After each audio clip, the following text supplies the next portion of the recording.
దేవుడు ఏమంటాడంటే, ఒకే చోట ఉన్నప్పటికీ కూడా ప్రార్థన నిమిత్తము నిర్ణయించుకొని మనం కొంచెం దూరంగా ఉండాలి అనుకుని ప్రార్థన గురించే దూరంగా ఉండాలంట.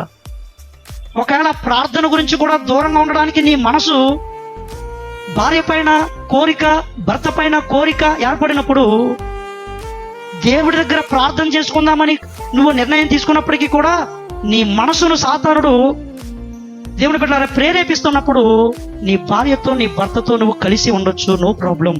అంటే ఏం చెప్తున్నాడంటే, ఏ పరిస్థితుల్లో చివరికి ప్రార్థనని పేరు చెప్పి కూడా నువ్వు దూరంగా ఉండదని చెప్తున్నాడు దేవుడు ఇచ్చినటువంటి ఈ కుటుంబ వ్యవస్థలో మనము చక్కని విలువలు కలిగి బతికి కుటుంబంతో సహా, నోవాహు కుటుంబంతో ఎక్కాడు, యెహోషువ కుటుంబంతో దేవుని బిడ్డలారా దేవుని ఆరాధిస్తున్నాడు. అందుకే దేవుని బిడ్డలారా భార్య భర్తగా ఉంటే వేరుగా ఉండొద్దని చెప్పి దేవుడు మాట్లాడుతూ ఉన్నాడు.